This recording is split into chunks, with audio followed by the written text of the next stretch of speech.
In this video, we're going to discuss the conflict of morality and religion. Morality, noun. Principles concerning the distinction between right and wrong or good and bad behavior. What is morality within religion? Religions will teach you what you're supposed to believe, and they'll tell you what is good and what is bad. And for the bad, they'll dish out their punishments for you to keep you in line. But oftentimes, when you dive into the religions themselves, you find a conflict in the morality and their teachings. I recently had a guy contact me who was very Catholic. And when you went to his Facebook page, you could see all his Catholic preachings. And he was commenting on the video I did on the Gnostic Gospel of Mary. He called me a heretic, and he said that the teachings were heresy. And then he told me that I was preaching gynocentric religion. Here's a man who's preaching Catholicism. The first thing he says is he calls me a heretic. Well, a heretic was a medieval sin. To be a heretic was to speak against the teachings of Catholicism. And to call me a heretic, he was literally coming from the space of ancient, I must be right, you are wrong, and we're gonna subject the world to cruelty to anybody who doesn't believe as we do. My response to him was that he lost me at heresy. He's like, yeah, the Gnostic texts are heresy because they're gynocentric, and you're going to be doomed to a gynocentric revolution or something of that nature. The first thing I thought was, this poor man. First of all, he has to reach out and judge others who don't believe as he do, and get mad and angry because his faith doesn't match mine.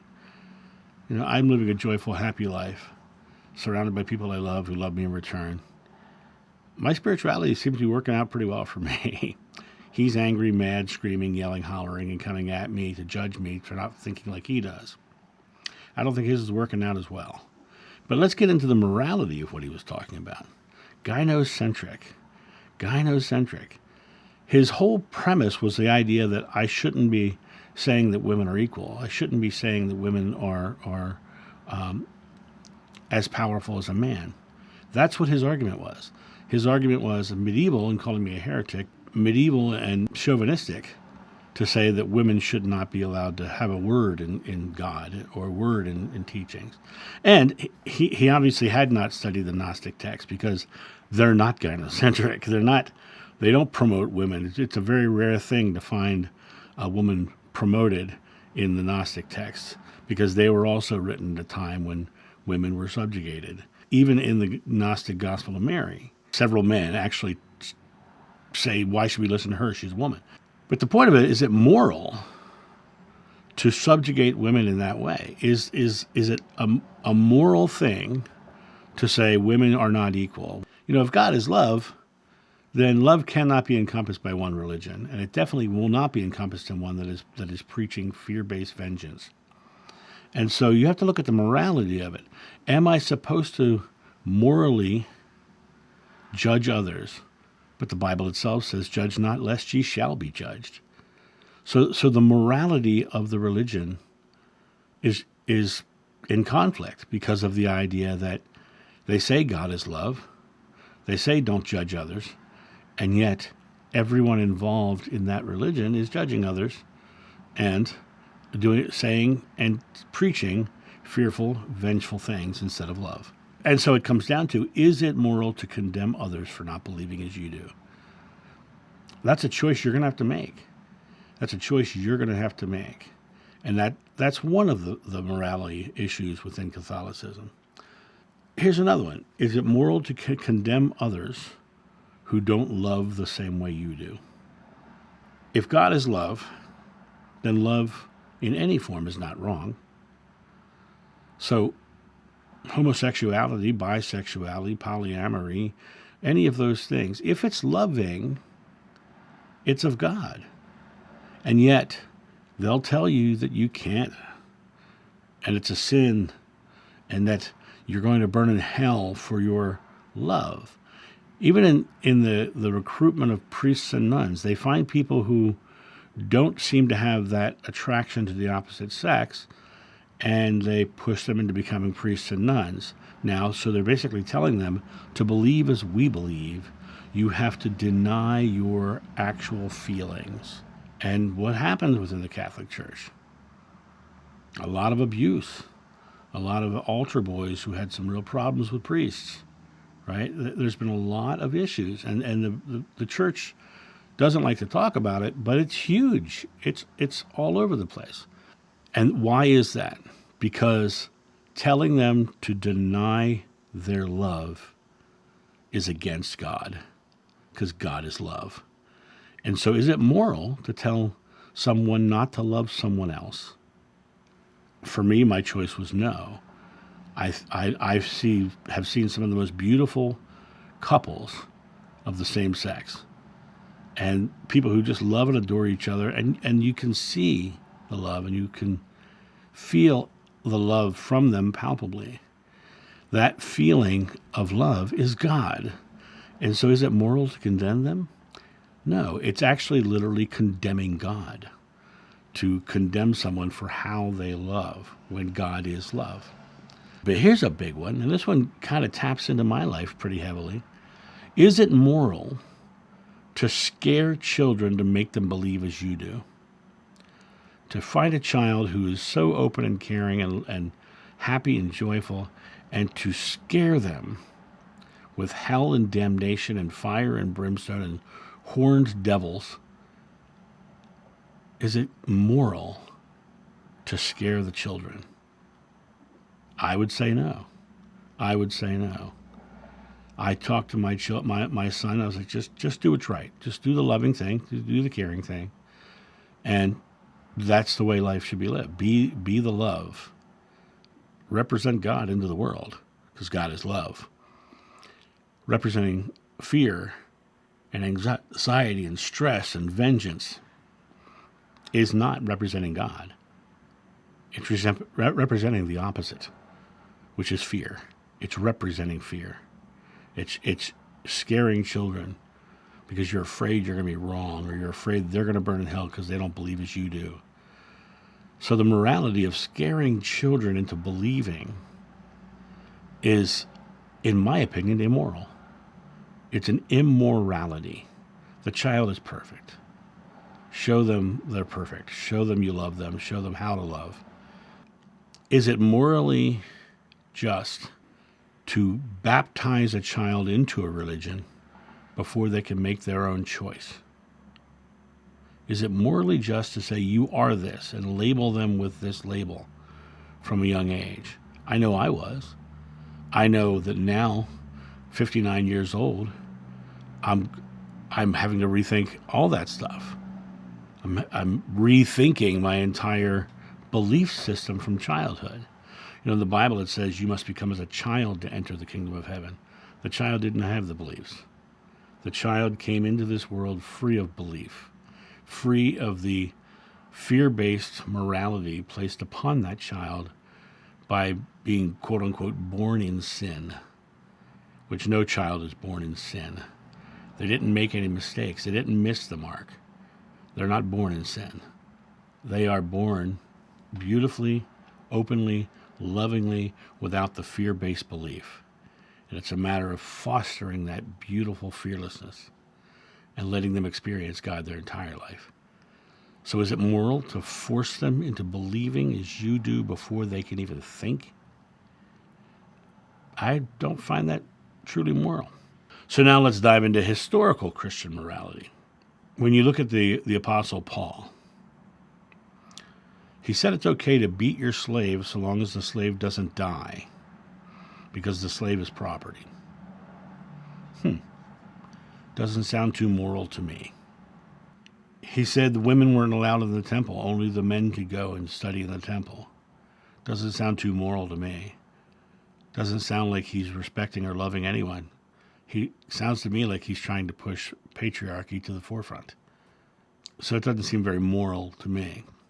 Let's go back. Let's go a little forward in time. Go to the Crusades.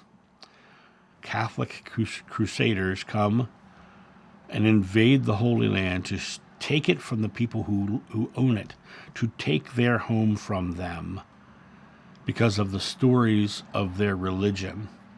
The stories of religion say this is where it happened, so you go there and you take it away from the people who don't believe like we do. Is that moral? Was that a moral thing to do? We move forward a little bit. We get to the Inquisition. Catholic Church went all over Europe, killing anybody and trying people for not believing as they do. The Spanish Inquisition was deadly.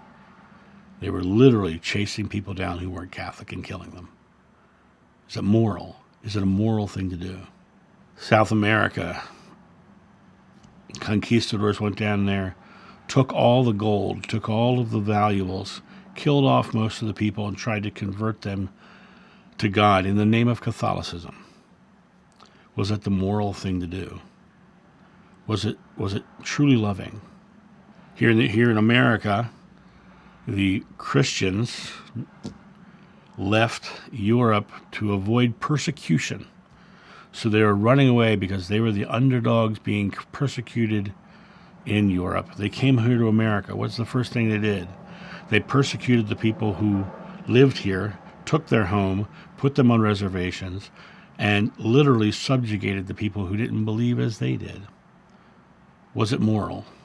Was it a moral thing to do? When George Bush Jr. invaded Iraq, he said to the Saudi prince, "God told me to invade Iraq." Was it a moral thing to do? In those wars, we lost 5,000 soldiers. Iraq lost 1.5 million Iraqis. Was it a moral thing to do? Well, if God is love, God wouldn't have done it. In 1986, a couple of great movies came out. Ferris Bueller's Day Off came out in 86.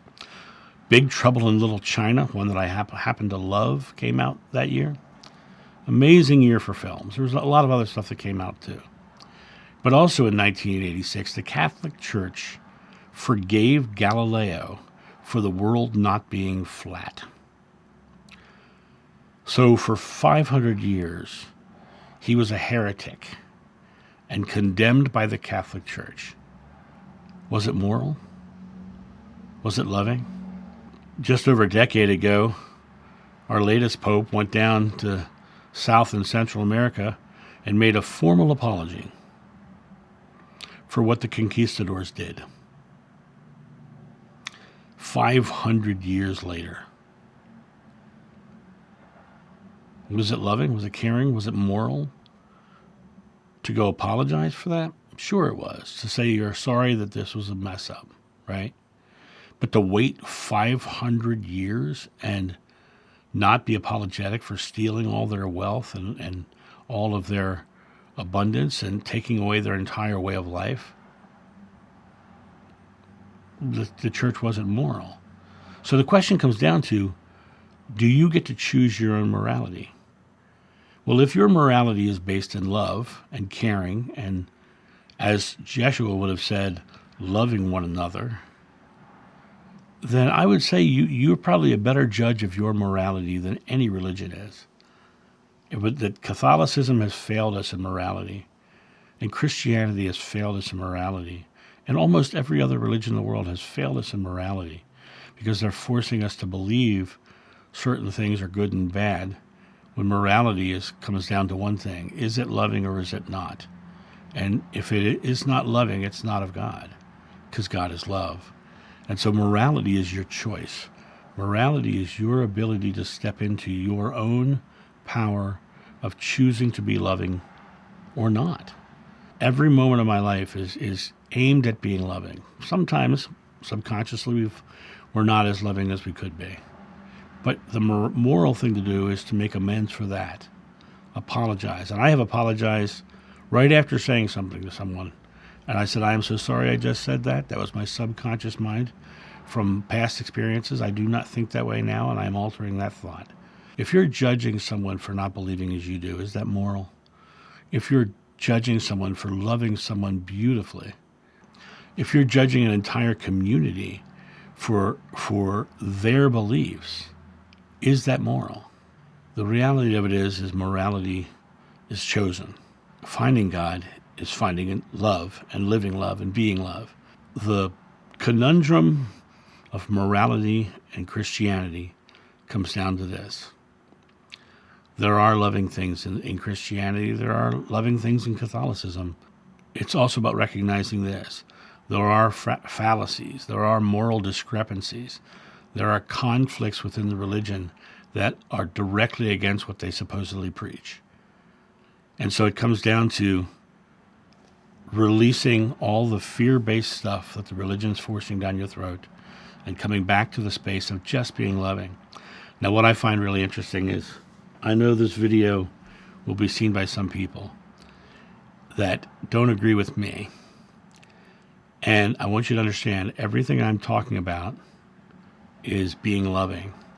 This video is about going into the world, being loving, creating a loving world, and literally treating people with respect and love. So if you don't like what I'm talking about, you better check your morals. If you're going into this world and you're overcoming religion, if you're a recovering Catholic like I am, it really comes down to you making that choice on your own without it being dictated to you by 2,000-year-old patriarchal societies that are telling you to fear God. That's my thought on this. You guys have a great day, and I'll talk to you soon. See ya. Bye.